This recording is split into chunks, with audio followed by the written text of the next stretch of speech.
सभी साथियों को प्यार भरा नमस्कार। जय हिंद। कैसे हैं आप सभी लोग? उम्मीद करता हूं ठीक हैं, अच्छे हैं, मस्त और स्वस्थ हैं। साथियों याद रखना है 25 अप्रैल से पहले रुकना नहीं है, थकना नहीं है। ना थकेगा तू कभी, ना रुकेगा तू कभी। कर शपथ, कर शपथ, कर शपथ। बोलो मेरे साथ, अग्निपथ अग्निपथ अग्निपथ। और इसी अग्निपथ पे तैयार रहें। और तैयार है आपका होस्ट और दोस्त विजेंद्र सिंह नेवरी। एक बार फिर से 9 बज चुके हैं और आप देख रहे हैं नेवरी सर। और इसके ऊपर अपन बात कर रहे हैं पृथ्वी की गतियां। पृथ्वी की गतियों में कल अपन ने परिक्रमण, परिभ्रमण, इन दोनों का विस्तार से देखा। और आज अपन बात करने वाले हैं ऋतु परिवर्तन, यानी जो पृथ्वी की वार्षिक गति है, इस वार्षिक गति के कारण, जिसे अपन परिक्रमण कहते हैं, इस परिक्रमण के कारण एक मुख्य क्रिया होती है ऋतु परिवर्तन। किस प्रकार से ऋतु परिवर्तन होता है, कौन कौन सी तारीख को, किस प्रकार से कहां कहां सूर्य की स्थितियां बनती हैं, ये आप देख पाएंगे। ये जो आप इस प्रिंट के पीछे देख रहे हैं बैकग्राउंड में, ये जो आपको सूर्य की स्थितियां दिखाई दे रही हैं, सूर्य तो एक ही जगह है, पृथ्वी की स्थितियां, ये पृथ्वी एक बार यहां पे, फिर यहां पे, फिर यहां पे, फिर यहां पे, ये जो 4 स्थितियां बनती हैं, इन्हीं 4 स्थितियों के आधार पे मित्रों क्या होता है, ऋतु परिवर्तन होता है। और ऋतु परिवर्तन का मुख्य कारण क्या है? सूर्य के चारों ओर, पृथ्वी का सूर्य के चारों ओर क्या करना? परिक्रमा। क्लास को शेयर जरूर कर दें। शेयर करने में किसी भी प्रकार की कोई कंजूसी नहीं। गुरु दक्षिणा के रूप में आपसे एक ही चीज चाहता हूं, और वो ये चाहता हूं कि आप क्लास है उसको अधिक से अधिक लोगों तक पहुंचा दीजिए। अगर अच्छा करेंगे तो अच्छा होगा, अगर आप अच्छा करेंगे तो अच्छा होगा। ये मैं कहता हूं, मेरा अनुभव है कि कर भला तो हो भला और अंत भले का भला। मुझे तो अभी तक जितनी भी सफलता मिली है, ये सारी सफलताएं आप लोगों की दुआओं से मिली है। तो एक बार फटाफट से दुआ ले लीजिए और क्लास को शेयर कर दीजिए। साथियों बात कर रहे हैं अपन कि पृथ्वी अपने अक्ष पर झुकी हुई है। जब सूर्य की परिक्रमा करती है तो एक ही स्थान पर अलग अलग समय में सूर्य की किरणों का झुकाव क्या होता है मित्रों? अलग अलग होता है। यानी पृथ्वी अपने अक्ष पे झुकी हुई है, और जब सूर्य की परिक्रमा कर रही है तो एक ही स्थान पर, जैसे मान लेते हैं अपना भारत कहां पे है, अपना भारत उष्ण कटिबंध में आता है, बोले तो कर्क रेखा के पास आता है। वहां क्या होता है, उसी स्थान पे अलग अलग समय में सूर्य की किरणों का झुकाव क्या होता है? अलग अलग। जब जून का महीना आता है तब हमारे ऊपर सूर्य की किरणें लंबवत पड़ती हैं। जब दिसंबर का महीना आता है तो तिरछी पड़ती हैं। जब किरणें लंबवत पड़ेंगी तो तापमान क्या होगा? ज्यादा होगा ना। और जब तिरछी पड़ेंगी तो तापमान क्या होगा? कम होगा। ये सूर्य की किरणों का लंबवत पड़ना, तिरछा पड़ना, ये किस पे निर्भर कर रहा है मित्रों? ये निर्भर कर रहा है परिक्रमा पे। यानी पृथ्वी अगर सूर्य के चारों ओर नहीं घूमती तो सूर्य की किरणें समान अवस्था में रहती, समान अवस्था में रहती। यानी अगर सर्दी है तो सर्दी सर्दी रहती, और गर्मी है तो क्या रहती? गर्मी ही गर्मी रहती। समझ रहे हैं ना बात? अब देखिएगा आगे। यानी मैं कह सकता हूं कि पृथ्वी की सूर्य से सापेक्ष स्थितियां बदलती रहती हैं। भिन्न भिन्न झुकाव के कारण सूर्य की किरणों के ताप का वितरण बदलता रहता है, और इसी वितरण के आधार पर, इसी वितरण के कारण समय के साथ उस स्थान पर गर्मी अथवा सर्दी की ऋतु बन जाती। ये बीच में आप सूर्य देख रहे हैं और इसके चारों ओर पृथ्वी है। ये आप देख पा रहे हैं, यहां 2 पॉइंट दिख रहे हैं आपको, जरा देखिएगा। पॉइंट बिंदु ए और पॉइंट बिंदु बी। अब ए और बी है, ये उत्तरी ध्रुव है, ये दक्षिणी ध्रुव है। अब ये इसका झुकाव किधर है? इसका झुकाव सूर्य की तरफ है। यानी ये वाली जो स्थिति बनती है, इस स्थिति में सूर्य की सीधी किरणें कहां पड़ती हैं? कर्क रेखा पे पड़ती हैं। और वो तारीख कितनी है? 21 जून है। कितनी जून है? 21 जून। यानी यहां उत्तरी ध्रुव है, यहां क्या होगा? इस वाली अवस्था में उत्तरी ध्रुव प्रकाशित हो रहा है ना। उत्तरी ध्रुव का प्रकाशित होना मतलब सूर्य उत्तर की ओर है, और सूर्य के उत्तर की ओर होने की स्थिति को ही मित्रों क्या कहते हैं? सूर्य का उत्तरायण होना। और उत्तरायण होने का मतलब आप क्या समझें? उत्तरायण होने का मतलब क्या समझे? कि अब कर्क रेखा पे एक बार सूर्य लंबवत जरूर आएगा, और वो कितनी तारीख को आता है? 21 जून को आता है। इस डायग्राम में आप इसके उल्टा देख रहे हैं, आप इसमें इसके उल्टा देखेंगे। ये जो रेड लाइन है ये मकर रेखा है, और ये जो दक्षिण की तरफ देख रहे हैं दक्षिणी ध्रुव है। यानी अब यहां दक्षिणी ध्रुव क्या है? सूर्य के सामने है। जबकि ये जो उत्तर ध्रुव देख रहे हैं आप, ये सूर्य के सामने नहीं है। मतलब ये परिवर्तन कैसे हुआ? एक बार कर्क रेखा सामने आई, एक बार मकर रेखा सामने आई। ये क्यों आई? सूर्य तो वही था ना। ये पृथ्वी के इस परिक्रमण के कारण आई। पृथ्वी के कौन से कर्मण के कारण? परिक्रमण के कारण आई। इस वितरण के कारण समय के साथ उस स्थान पर गर्मी अथवा सर्दी की ऋतुएं बन जाती हैं। अब देखिएगा आगे की कहानी क्या कह रहे हैं भाई साहब कि कक्ष तल से पृथ्वी के अक्ष के झुकाव के कारण ऋतु परिवर्तन होता है। मैंने कल बताई थी आपको एक बात कि ये पृथ्वी है, ये इसका एक्सिस है। पृथ्वी अपने अक्ष पे कितने डिग्री झुकी हुई है? अगर ये झुकी हुई नहीं होती तो ये ऐसे होती, मतलब बिल्कुल सीधी। कितने डिग्री? 23.5 डिग्री। लेकिन मित्रों इस कक्षा के साथ ये कितने डिग्री कोण बना रहा है? 66.5। ये कह रहा है कक्ष तल से पृथ्वी के अक्ष के झुकाव के कारण ऋतु परिवर्तन होता है। अगर ये ऐसी ही होती, अब ये ऐसे है तभी तो क्या होता है, एक बार 23.5 डिग्री उत्तर अक्षांश में सूर्य की किरणें सीधी पड़ती हैं, एक बार 23.5 डिग्री दक्षिण अक्षांश में सीधी पड़ती हैं, तभी पड़ती है ना। अगर ये ऐसे रहता तो ऋतु परिवर्तन होता ही नहीं। यानी अगर मैं बात करूं कि पृथ्वी 23.5 डिग्री झुकी हुई है, इसलिए कर्क रेखा 23.5 है। अगर 25 झुकी हुई होती तो कर्क रेखा 25 डिग्री हो जाती। चिंता क्या ही करनी है आपको। पृथ्वी जितनी झुकी है वहां पे कर्क रेखा है, ये मान के चलिएगा, वहां पे मकर रेखा है ना।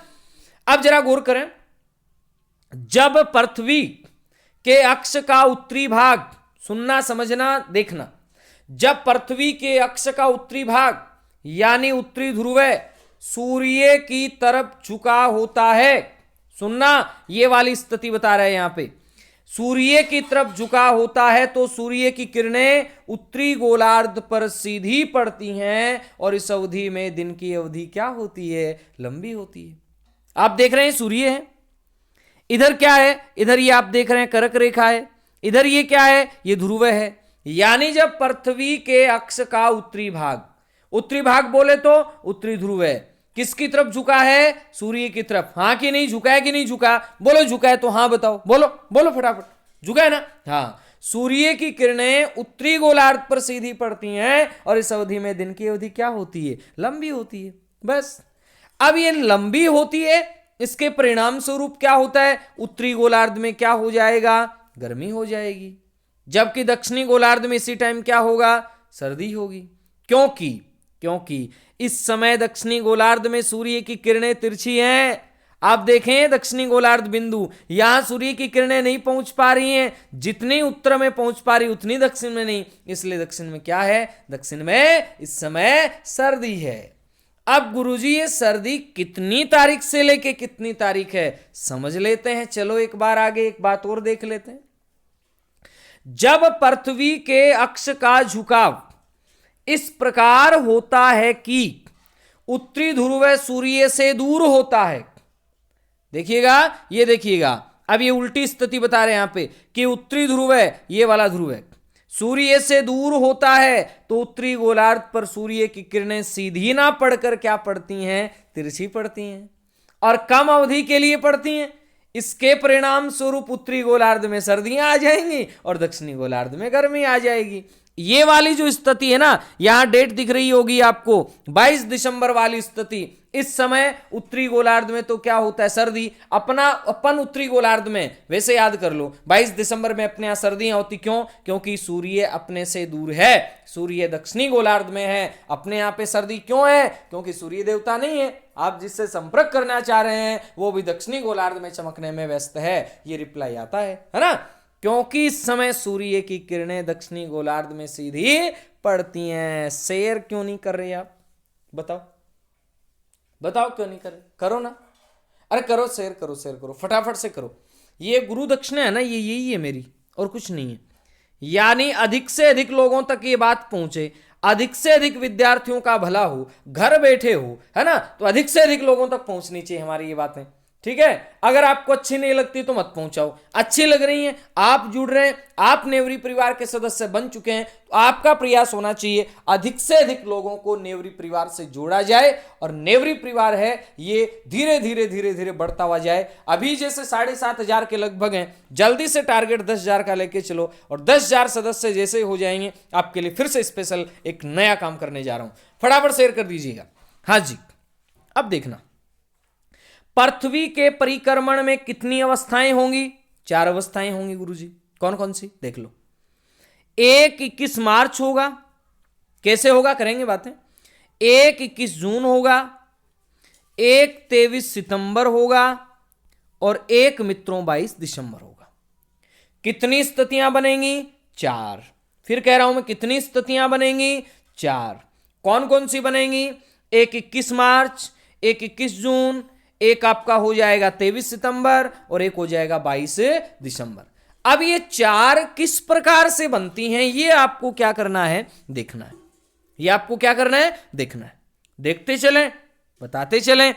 एक बार इस रोटेशन को देखिएगा आप। 21 मार्च को सूर्य की किरणें कहां सीधी पड़ रही हैं? भूमध्य रेखा पे। ये सूर्य है गुरुजी। कहां सीधी पड़ रही किरणें? भूमध्य रेखा पे पड़ रही हैं। चलो कोई बात नहीं, भूमध्य रेखा पे पड़ रही हैं। ये भूमध्य रेखा बिल्कुल सामने। अब 21 मार्च के बाद में नॉर्थन समर यानी सूर्य उत्तरायण होता है और उत्तरायण होने का मतलब उत्तरी गोलार्ध में समर आ जाएगा, गर्मी आ जाएंगी। और जैसे ही 21 जून आएगा, 21 जून के बाद में सूर्य अपने से दूर जाएगा, ये साउथ की ओर जाएगा। किधर जा रहा है? साउथ की ओर जा रहा है। साउथ की ओर जा रहा है ना। अब जैसे जैसे साउथ की ओर जाएगा वैसे वैसे 23 सितंबर और 23 सितंबर के बाद में गर्मियां कहां आ जाएंगी? गर्मियां साउथ में आ जाएंगी। 23 सितंबर से 22 दिसंबर तक भयंकर गर्मियां पड़ेंगी और 22 दिसंबर के बाद में धीरे धीरे धीरे धीरे वापस से सर्दियां स्टार्ट हो जाएंगी और वापस से सूर्य यहां आ जाएगा। कहां पे? अपने भूमध्य रेखा पे। एक बार कर्क रेखा, एक बार भूमध्य, फिर मकर, फिर भूमध्य, फिर कर्क, फिर भूमध्य, फिर मकर, फिर भूमध्य। ये 4 स्थितियां बनती। अब देखना 21 जून की क्या स्थिति बनती है। 21 मार्च के बाद ये देखना, मार्च एक एक चीज बड़े प्रेम से बता रहा हूं मैं आपको। 21 मार्च के बाद, इस तारीख के बाद सूर्य उत्तरायण होने लगता है, यानी सूर्य उत्तरी गोलार्ध में सीधा चमकेगा।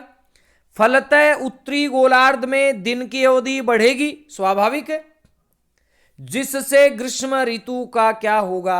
आगमन होगा। अपन उत्तरी गोलार्ध में हैं, अपने गर्मियां कब के बाद में आती हैं? 21 मार्च के बाद में आती हैं। क्यों आती हैं? क्योंकि सूर्य उत्तरायण हो रहा है। अपन कौन से गोलार्ध में हैं? उत्तरी गोलार्ध में। अपने दिन की अवधि कब के बाद में बढ़ती है? 21 मार्च के बाद में बढ़ती है। कौन सी ऋतु का आगमन हो जाता है? ग्रीष्म ऋतु का। अपने गर्मी होगी तो बताओ दक्षिणी गोलार्ध में क्या होगी? सर्दी होगी। पूछा जा सकता है कि 21 जून की स्थिति में दक्षिणी गोलार्ध में क्या होगा, तो आपको बता देना है दक्षिणी गोलार्ध में उस समय क्या होगी? सर्दी होगी। अब देखना 21 मार्च से सूर्य, समझ रहे हैं ना, उत्तरी ध्रुव को प्रकाशित करना प्रारंभ कर देता है और 23 सितंबर तक उत्तरी ध्रुव प्रकाशित होता रहता है। इसने समझना, इस सूर्य ने इस उत्तरी ध्रुव को कब से प्रकाशित करना प्रारंभ किया? 21 मार्च से। कब तक करेगा?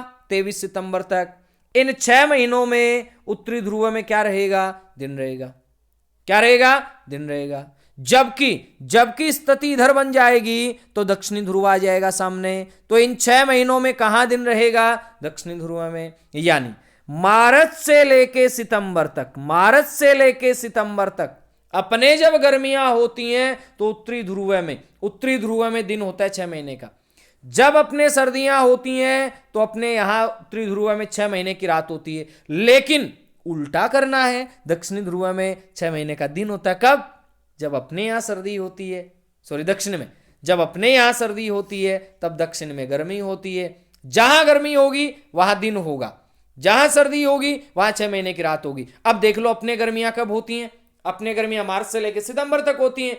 मार्च से लेके सितंबर तक होती हैं। तो उत्तरी ध्रुव में दिन 6 महीने का कब होगा? मार्च से सितंबर। दक्षिणी गोलार्ध में सितंबर से लेके मार्च तक होती हैं, तो वहां दिन कितना होगा आपका? 6 महीने का कब होगा? सितंबर से लेके मार्च तक होगा। याद तो करना पड़ेगा, पढ़ना तो पड़ेगा दोस्तों। अब देखना अगली बात है, 21 मार्च से सूर्य उत्तरी ध्रुव को प्रकाशित करना प्रारंभ कर देता है, 23 सितंबर तक करता है, तो 6 महीने का क्या होता है? 1 दिन होता है बस। अगली बात, 21 मार्च से 21 जून की अवधि को क्या कहते हैं? उत्तरायण कहते हैं।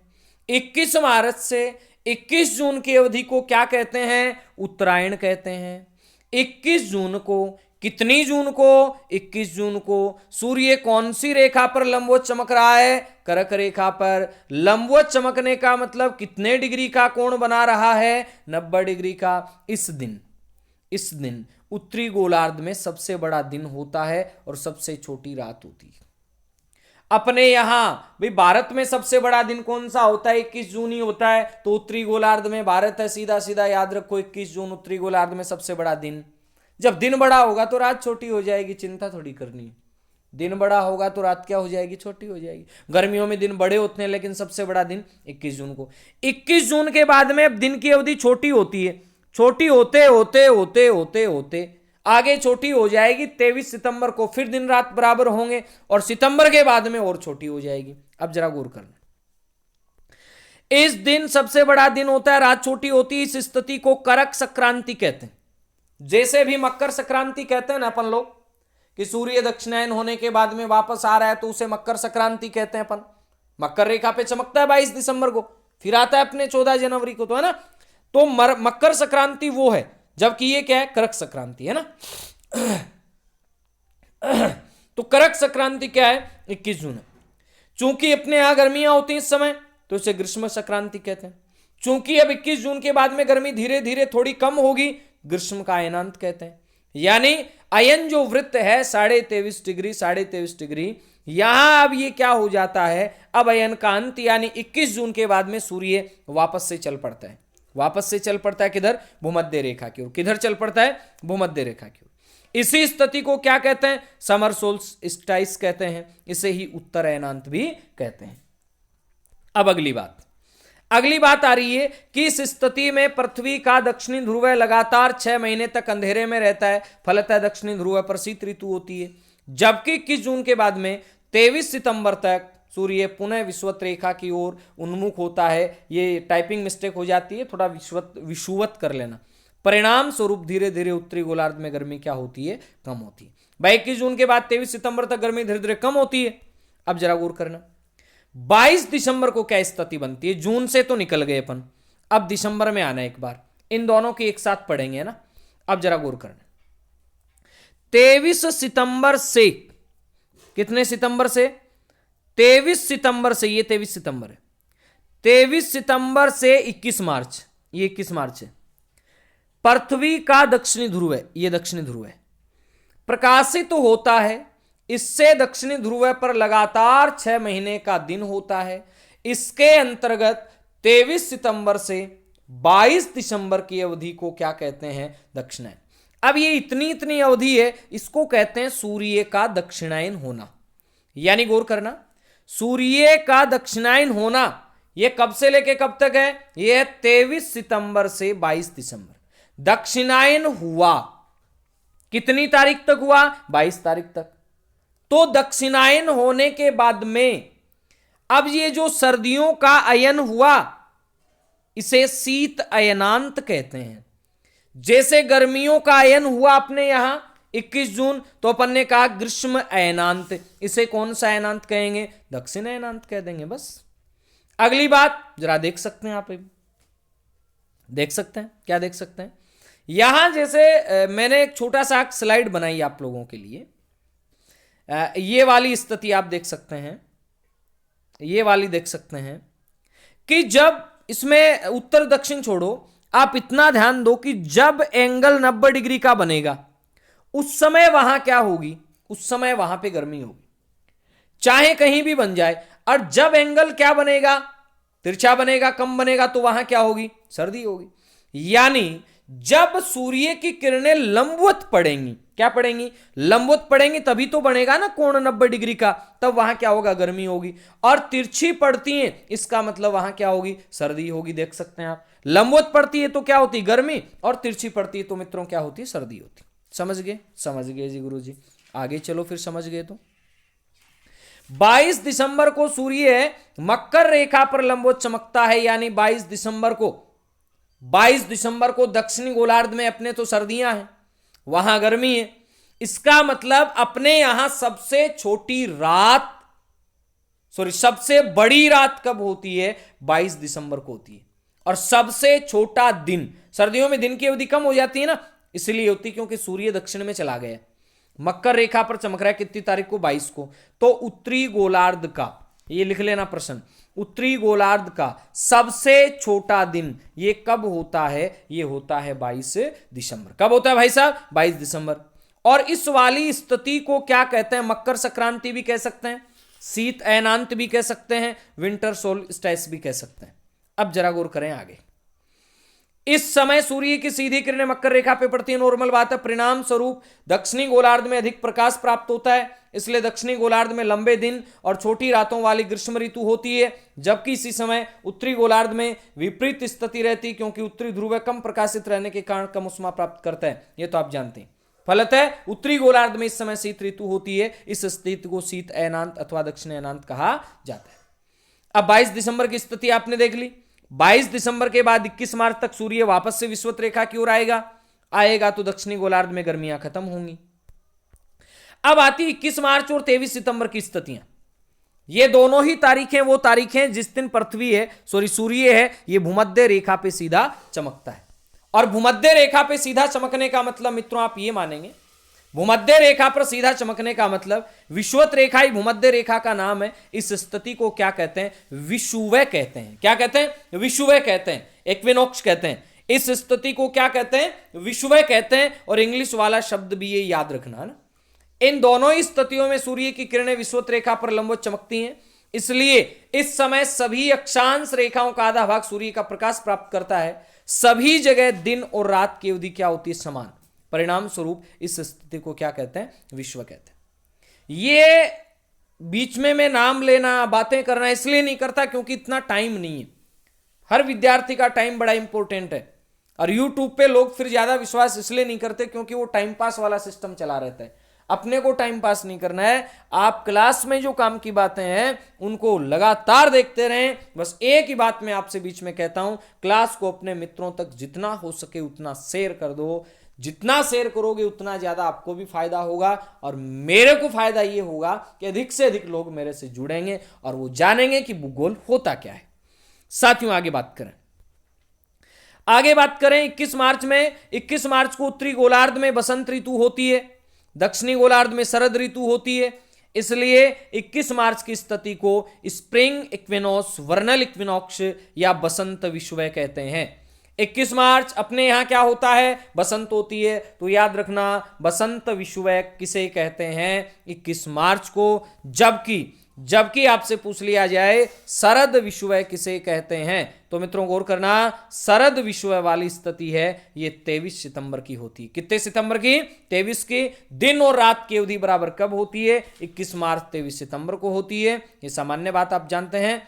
जब सूर्य अंडाकार कक्ष के सहारे बसंत विषुवय है या शरद विषुवय की स्थिति में होता है तो इसका दिक्पात 0 डिग्री, अभी मैंने बताया। यानी इस समय पृथ्वी के सभी स्थानों पर दिन और रात क्या होते हैं, 12-12 घंटे के होते हैं। फिर आगे बात करें, यदि पृथ्वी का अक्ष अपनी कक्षा से 66.5 डिग्री का कोण नहीं बनाता, उसकी बजाय अगर 90 डिग्री का कोण बनाता तो पृथ्वी पर ऋतुओं का परिवर्तन नहीं होता। ये थी मित्रों आज की क्लास। कैसी लगी आपको? अगर अच्छी लगी है, अगर क्लास अच्छी लगी है तो आप इसे पहला काम शेयर कर दें, उसके बाद में लाइक कर दें, उसके बाद में आप इसके क्लास ख़त्म होने के बाद में नीचे जाके कमेंट करें अगर आपकी कोई प्रॉब्लम है। अगर आपको इस क्लास की एज इट इज़ PDF चाहिए, PDF प्राप्त करने के लिए आपको टेलीग्राम चैनल जाए, टेलीग्राम जाके ऐसे बड़े अक्षर में लिखना है GK बाई नेवरिशर, और जैसे ही आप GK बाई नेवरिशर है ये सर्च करेंगे तो आपके सामने एक चैनल खुलेगा, उसको आप ज्वाइन कर लें और वहां सभी प्रकार की पीडीएफ आपको मिल जाएंगे। साथियों मिलते हैं नई क्लास में नए जोश नए नॉलेज के साथ, तब तक के लिए अलविदा। जय हिंद, जय Bharat, bye bye, take care.